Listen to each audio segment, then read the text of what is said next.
శ్రీమాత్రే నమ. జయ గురు దత్తాత్రేయ నమ.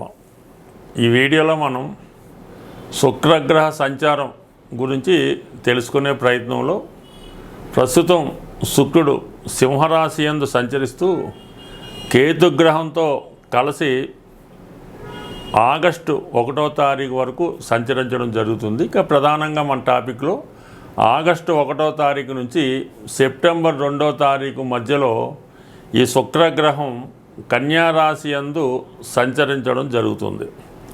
ఇప్పుడు ప్రధానంగా ఈ శుక్రగ్రహ స్థితిని బట్టి వారి వారి జన్మజాతకాల్లో శుక్రుడి యొక్క బలాన్ని బట్టి ముఖ్యంగా వారి యొక్క వివాహ జీవితం, ఆర్థిక పరిస్థితి, కొన్ని వృత్తులలో అంటే సినిమా, టీవీ, మీడియా రంగానికి సంబంధించిన వృత్తుల్లో కానీ, అలాగే ఖరీదైనటువంటి వాహనాలు, రెస్టారెంట్లు, అలాగే ఈ గోల్డ్ షాపులు, ఖరీదైనటువంటి వస్త్రాలు, బట్టలు, ఏదైనా ఎంటర్టైన్మెంట్ సంబంధించింది, విలాసవంతమైనటువంటి సంబంధించిన వాటి వ్యాపారం చేస్తున్న వారికి కూడా శుక్రగ్రహం వారి జాతకంలో తప్పనిసరిగా బలంగా ఉండాలి.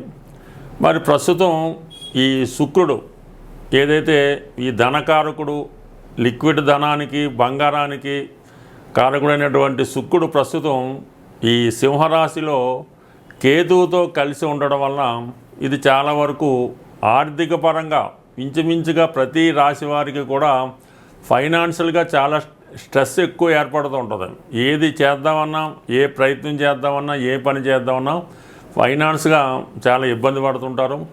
ఇది ప్రధానంగా స్త్రీల యొక్క ఆరోగ్యం మీద ఎక్కువ ప్రభావం చూపుతూ ఉంటుంది. అంటే మరి నాడీ శాస్త్ర ప్రకారం ఈ స్త్రీ గ్రహం అన్నమాట శుక్రుడు స్త్రీలని రిప్రజెంట్ చేస్తూ ఉంటాడు. అటువంటి శుక్రుడు కేతువుతో కలిసి ఉండడం వలన స్త్రీలకి అనారోగ్యపరమైనటువంటి సమస్యలు ఎక్కువగా వస్తుంటాయి. వివాహపరంగా కొన్ని చికాకులు వాళ్ళు ఎదుర్కొంటూ ఉంటారు.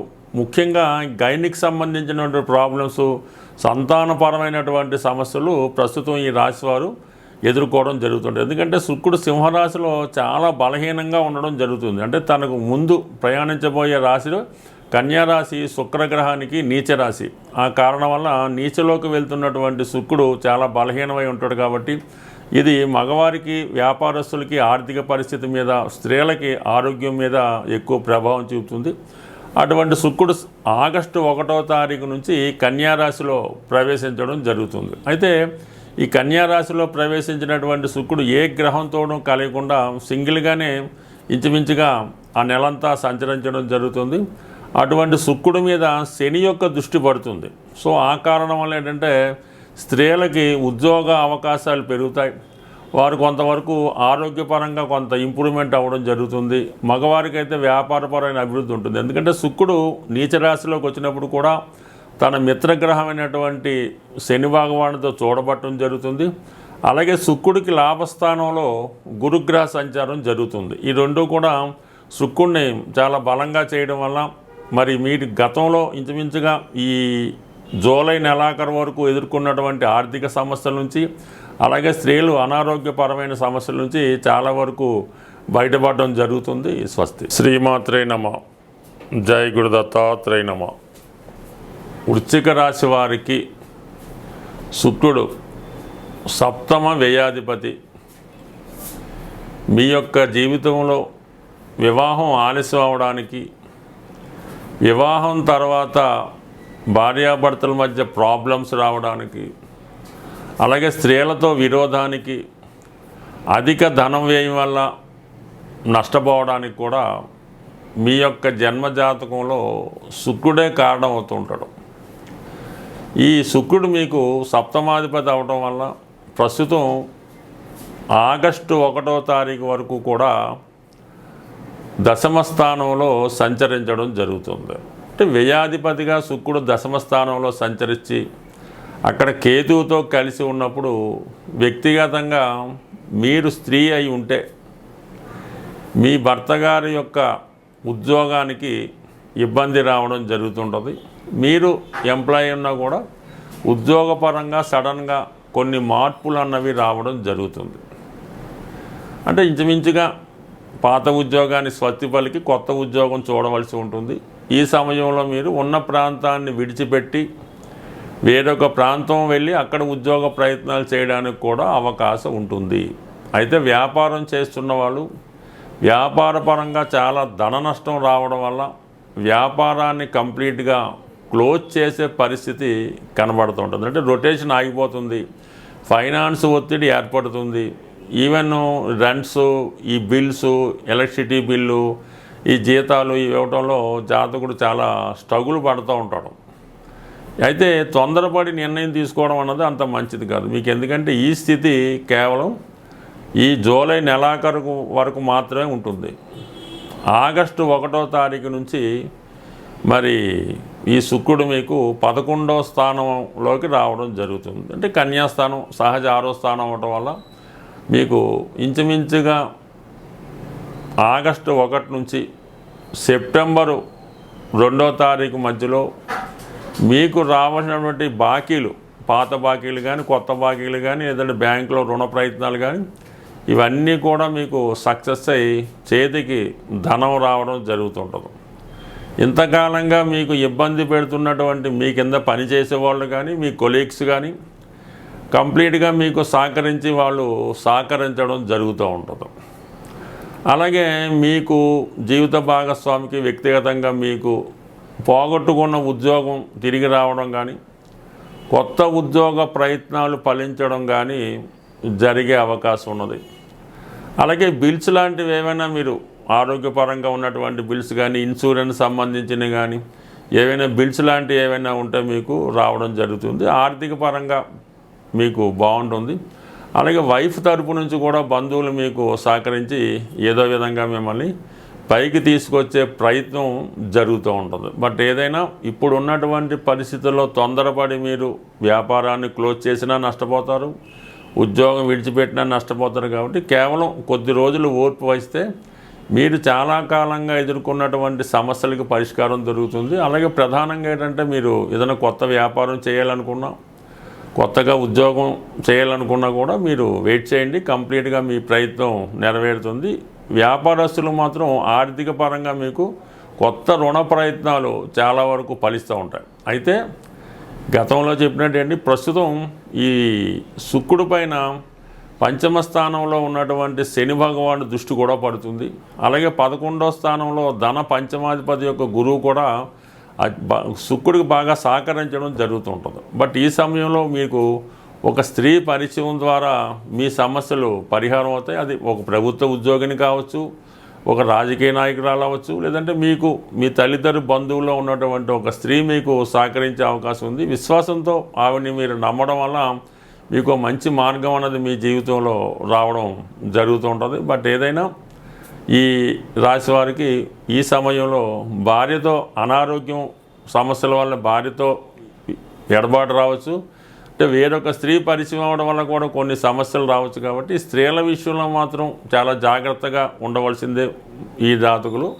ఆర్థిక పరంగా మీ సమస్యలు పరిష్కారైనప్పుడు కూడా వ్యక్తిగత సమస్యలు కొంత ఇబ్బంది పెట్టడం జరుగుతుంది. ఈ విషయంలో మీరు ఎంత కేర్ తీసుకుంటే అంత మంచి పరిస్థితులు మీకు ఎదురవుతూ ఉంటాయి. స్వస్తి.